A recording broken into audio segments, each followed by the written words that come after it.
The Betfred Cheltenham Gold Cup is 10 weeks away, and here for an early anti-post look at the Cheltenham showpiece, I'd like to say I'm joined by Nick Watts and Graham RODWAY.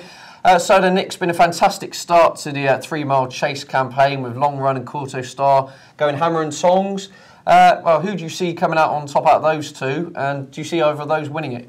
I'm not going for either of those two to win it. If you're asking me the straight question, who's going to come out on top out of the two, I'd say Quarto Star, because his jumping is far superior to Long Run's, and Ruby Walsh is a far superior jockey to Sam Whaley-Cohen, although Sam Whaley-Cohen is a top amateur jockey. Yeah, Cato's beaten him twice very comfortably at Haydock and at Kempton. They found out the way to beat Long Run. I think that's by going hard from the front, getting him under pressure and putting pressure on his jumping, which has gradually crumbled in the latter stages of the race when your jumping needs to be at its strongest. So out of those two, I'd go for Quarto Star. I think they're both vulnerable to the novice Grand Cru should David Pike take that route. I really hope he does. 70-30 in favour according to the owner. Looked fantastic, jumped superbly, winning the Feltham. Already won round Cheltenham, first time out, beat Champion Court, the Dipper winner by 10 lengths. Goes for the Argento, I think if he wins that, and I'm sure, I think he will win the Argento. I think they'll find it very, very hard to resist a crack at the Gold Cup. And I think 9-1 with Coral. He's the one horse in this race that for me could rip this race apart.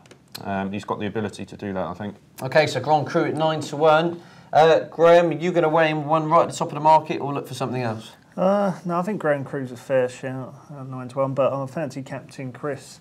I think 16-1 is still a fair price, although Tom Siegel's put it up at 20s. I don't think there's anything wrong with 16s. Thought it ran a nice trial for the race in the King George. Came sort of really wide off the home bend, lost a lot of ground. Also, a bit sticky with the jumping, but that's always been a thing with Captain CRUS. But he made up a lot of ground down the side of the course to get back into contention and was bang there turning for home. Didn't have any energy left to contest the finish. But you're talking about also had an interrupted preparation and runs all its best races in the spring. If you look at it last year, it was comfortably beaten by Gizot on a couple of occasions, getting £10 from Gizot on one occasion, was well beaten behind it in midwinter, but then turned the form around in no uncertain terms. Sun comes out, good ground. Sun comes out, good ground. Springall seems to relish that time of the year.